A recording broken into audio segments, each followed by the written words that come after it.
Very quick video here. Honda CD200, Aiden's bike. So I went at the carb again. I went at the carb again today, and when I cleaned it out, something just wasn't right. And basically, look at the colour of the fuel. Basically, the whole tank of fuel, pretty much half a tank, was stale. I mean, that is unbelievable. I wouldn't even put that into another vehicle. I've got some fresh fuel here ready. It's completely clear, which it should be. Maybe the tiniest tint of yellow, but absolutely not that bright yellow. Also, I upjetted it last week, which was a mistake. I upjetted it because the airbox was running no filter. What I should have done, it was already running rich. I should have down jetted it. So I'm going to go down. It was a 110 originally. I'm going to go down to a 100 and see how that goes.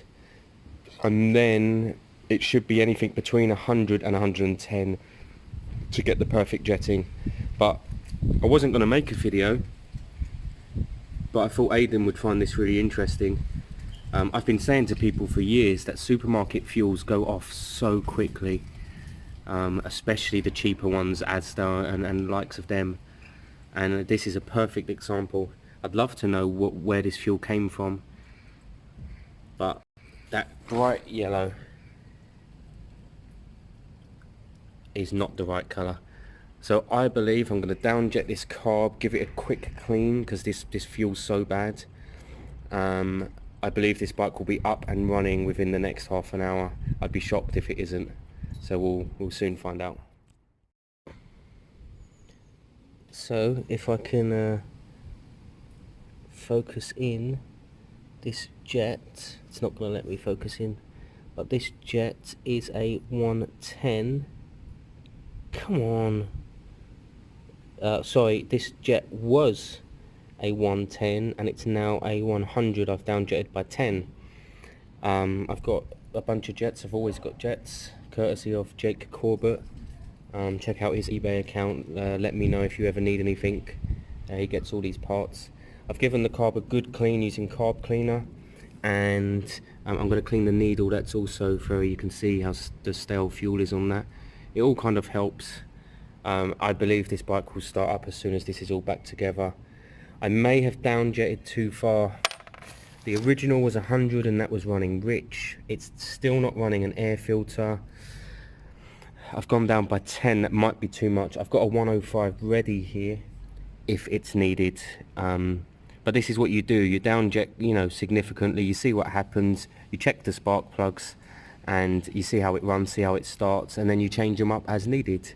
Really, ideally, an air filter should be in here, but it's not the end of the world. Clean your carb once a year, it'll be absolutely fine, now that nasty stale fuel is out especially. So give me 10 minutes, we'll fire this puppy up, and I bet without a doubt it starts first or second kick. So carb's back on, filling up with fresh fuel. Look at the colour,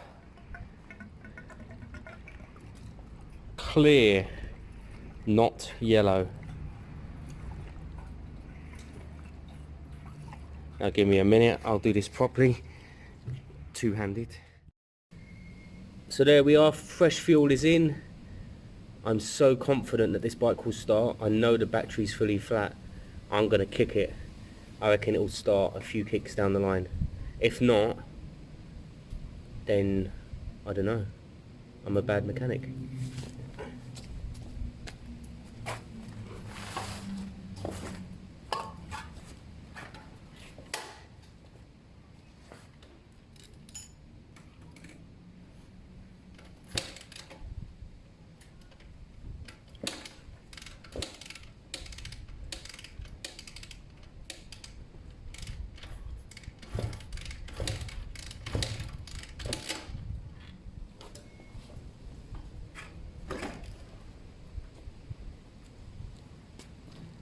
Do you know what? I've already changed my mind. I can't be arsed. I'm hooking up the battery. Okay, round two. got a battery hooked up to the car, hoping this thing fires up.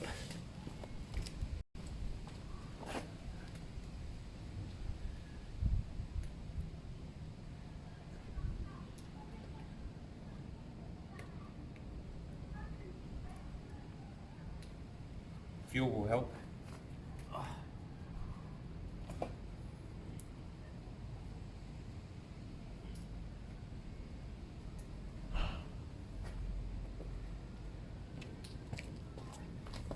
Before I kicked it last time, I'd like to say I had the fuel on, but I didn't.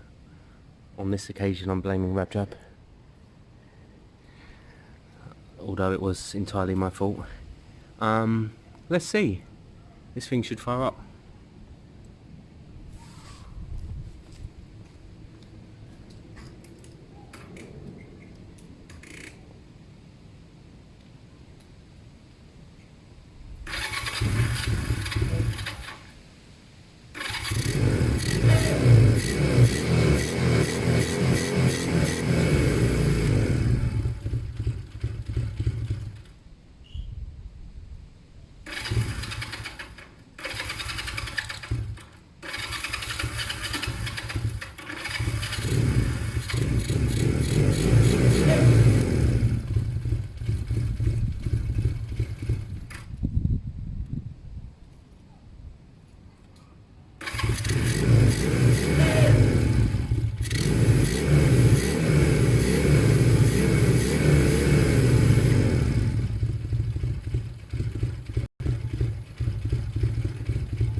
You basically don't want to set the idle until it's warm.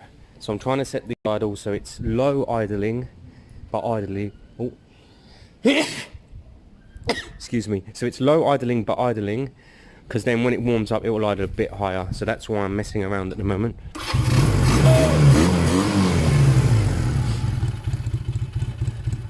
Because I could whack all that, that screw all the way in and just let it idle, but that's no good until it warms up.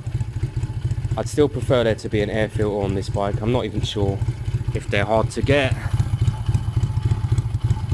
Although if it runs well, now it's down jetted, then it doesn't matter too much. The choke's not on. I've left the choke hook is off at this point, so that's why it's starting cold. It hasn't started for weeks. I'm gonna let it idle like that and give it a couple of minutes to warm up. Then take it for a spin, see if it's running better. Now the air fuel should be better. There's no reason why. It should run lovely, basically. It should run better than it was before. It was running way too rich. But like I said, I down jetted by 10. That might be too much. I'm going to take it for a spin after, and I'm going to consider putting in a 105 and trying that. But I'm very pleased that it's back up and running. Aidan will be pleased too, and RabJab's pleased because he likes driving it up and down every now and again. So I might get him to test drive it. I think it sounds nicer already. I mean, it needs to warm up, but I feel like the air fuel mixture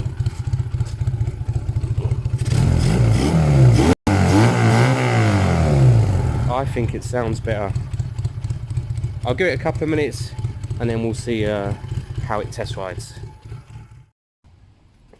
So after discussing it with RabJab running no filter, we decided to put a cone filter on, although still inside the airbox.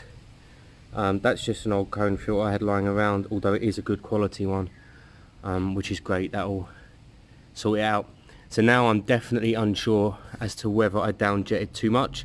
The only way to find out is to fire this thing up and take it out on the road which is what I'm going to do right now. So I've already ridden it. Down jetting the bike was absolutely the right way to go. It runs beautifully. It pulls stronger than it ever did before. At the moment it's not slipping in third, although I think that's a separate issue. I think the springs needs changing. Although it may not have been, it may have just been running so rich that it couldn't engage. And we knew that the rear brake light wasn't working, but actually I've tested this switch already. See there? So all I need to do is a wire from there to the actual brake pedal, and this is a fully ready road legal bike. Although this is the last MOT it will ever need. I'm very pleased the bike's back on the road. I was gutted when it wouldn't start, and we had a couple of buyers ready. But Roger's going to take it out. I'll catch him on film, and we'll see it running properly.